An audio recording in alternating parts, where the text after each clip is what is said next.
Опузалап акча талап кылган уюштуу кылмыштуу топтун мүчөлөрү кармалды. Бул тууралуу Улуттук коопсуздук мамлекеттик комитети билдирди. Маалыматка ылайык, Кыргыз Республикасынын Кылмыш жаза кодексинин 208-беренесинин опузалап талап кылуу негизинде козголгон кылмыш ишинин алкагында Ош облусунун тургунунан 14.500 АКШ доллар өлчөмүндө акча талап кылып, тергөө органдарынан жашырынып жүргөн Женго Гайман аты бар Кадыр Досоновдун уюшкан кылмыштуу тобунун мүчөлөрү кармалып, убактылуу кармоочу жайга киргизилди. Аталган кылмышты жасаганды боюнча мурда 2 кылмышка шектүү кармалган. Дагы 2 кылмышкер кылмыш жоопкерчилигинен кутулуу максатында Бишкек жана Ош шаарларында жашырынып жүрүшкөн. Алар мурда бир нече жолу соттолуп, жаза мөөнөтү аяктай электигине байланыштуу жазаларды аткаруу кызматынын номер 43 колониясында каттоодо турушкан. Кармалган кылмышкерлердин бири колонияга каттоого туруктуу келбегендигине байланыштуу Ички иштер министрлиги тарабынан издөөдө жүргөн. Азыркы учурда кармалгандардын мындан башка кылмыштарга тиешеси бар экендиги текшерилүүдө. Бишкектин жолдорун кардан тазалоо иштери уланууда. Муниципалитеттен билдиришкендей, тазалык муниципалдык ишканасынын кызматкерлери түнү бою калаанын жолдорун кардан тазалашты.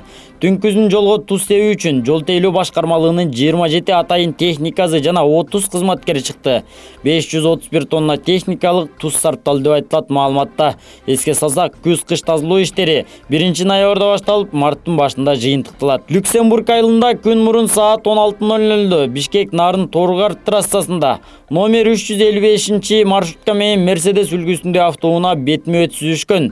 Жол кыймылынын коопсуздугун камсыз кылган башкы башкармалык билдиргендей, жеңил автоунаанын айдоочусу негизги көчөгө бурулуп жатып, карама-каршы тилкеге чыгып кетип, жол кырсыгына кабылган. Жол кырсыгынан жабыркагандардын өздүгү такталууда.